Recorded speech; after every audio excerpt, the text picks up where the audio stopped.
The Audit, Finance and Risk Committee is basically the Regional Council's principal committee. It met on Wednesday the 1st of November at 1 o'clock, and the objective of the committee, page 3, the objective of the committee is to take an organisational view to provide the Council with assurance on financial and non-financial performance and reporting, risk management and legal compliance. Committee agendas are made up of report items. Some are to note things, some are to receive information into the public domain, some are to make decisions.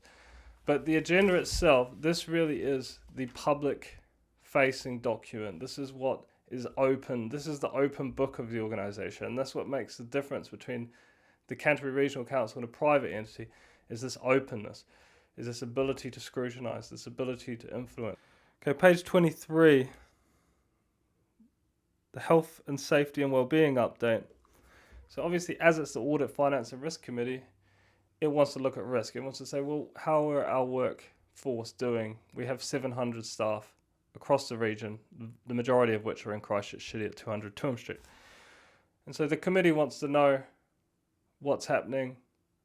Is everyone safe? What work-safe incidents have happened?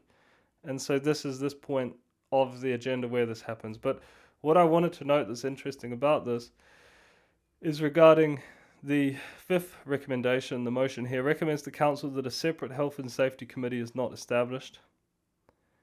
Recommends the Council that the terms of reference for the Audit, Finance and Risk Committee are amended to be more explicit about its role in relation to health, safety and wellbeing.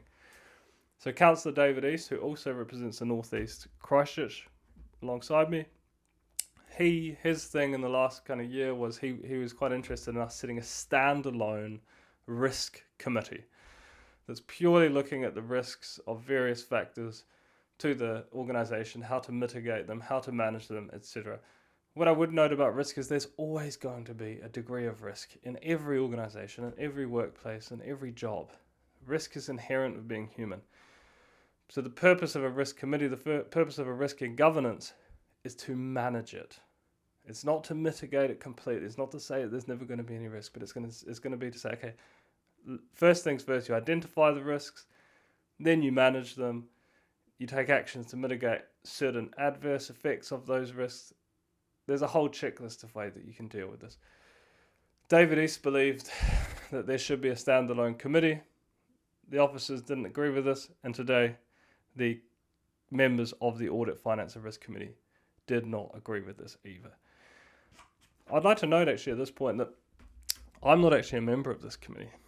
I was sitting at the back of the room alongside officers, just observing, just taking notes. A submerged vehicle occurred when a staff member was travelling up the riverbed to visit a work site. Recent flood activity had changed flow paths and an incorrect line was chosen to cross the river.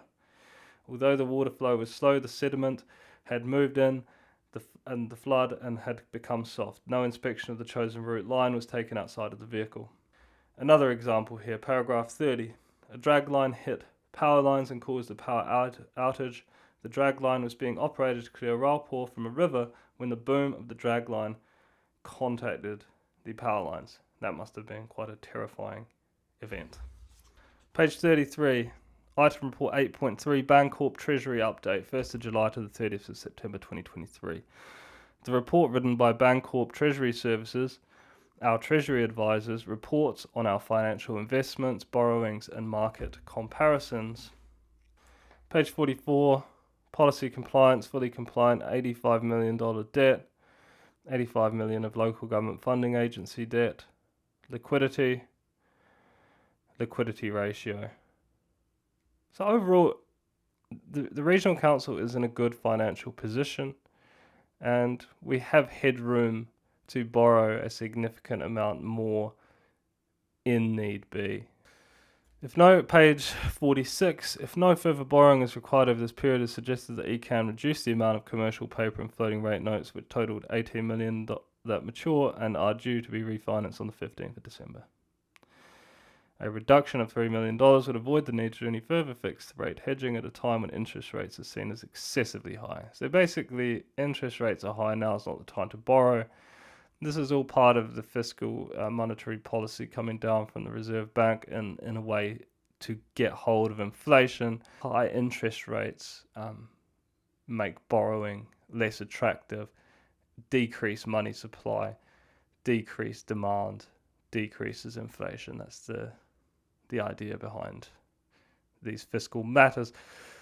But what I would say is the economy is a very interesting thing and behaves in very interesting ways, some of which we can and cannot predict. Just page 74, target 19.1. Ensure full compliance with the Civil Defence Emergency Management Service Level Agreement. Target is at risk due to internet connectivity at the Justice and Emergency Precinct Emergency Coordination Centre. One of the independent members of the Audit, Finance and Risk Committee did raise this point. When I read this, I was kind of like, alarm bells. We probably need to have our internet up and running at all times with a backup and with a backup to the backup and a contingency to the backup to the backup. Because if we don't have internet in a crisis, then there's going to be problems. But staff did reassure us that there is a backup internet service in place. Let's just hope it's not somebody's hotspot. Page 77. Target 25.1, support the Canterbury Joint Waste Committee to develop a regional waste data project. We continue to advocate for the development of a regional waste strategy, including a focus on regional data consistency. A meeting with Christchurch City Council's waste managers confirmed interest in the initiative. We'll continue to engage with the TAs through the Waste Joint Committee. I'm on the Canterbury Joint Waste Committee. Be good to be kept across this. Possibly I can help officers at a political level.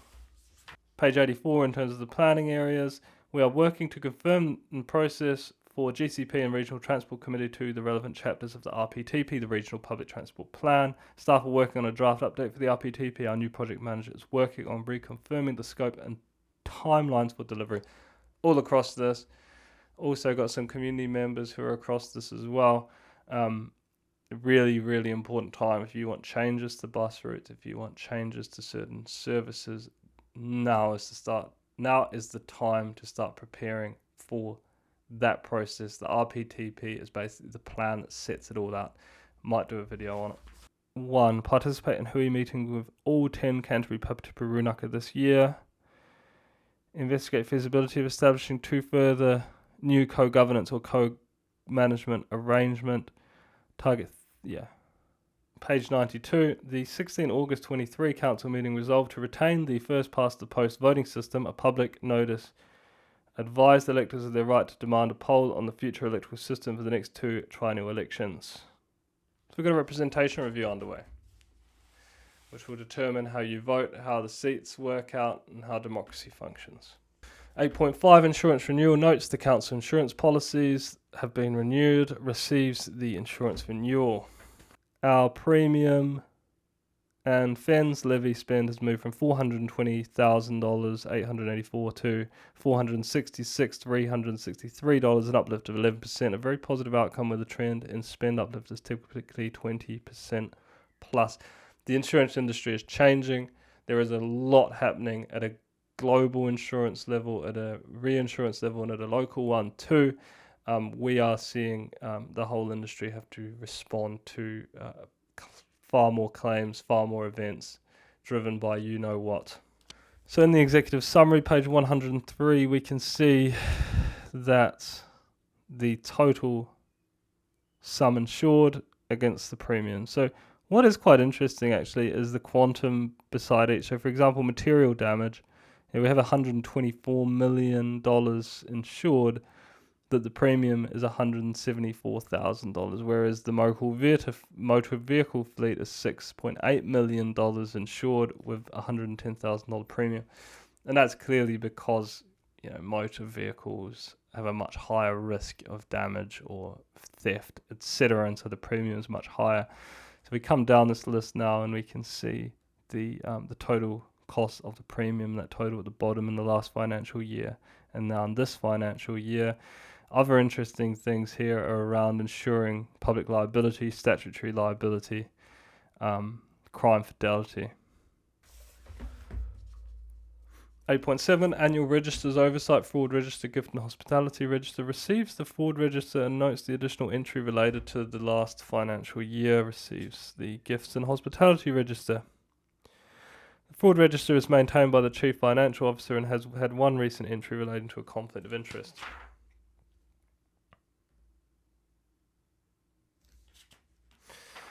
And the attachment here, we can see quite interestingly the suspected fraud, the parties advised, the outcomes. And this first one, cash handling, CE, Director of Finance and Corporate Services, Chief Financial Officer, HR Manager, Senior HR Advisor, External Legal Counsel, External Auditor and Chair of Park were advised about this.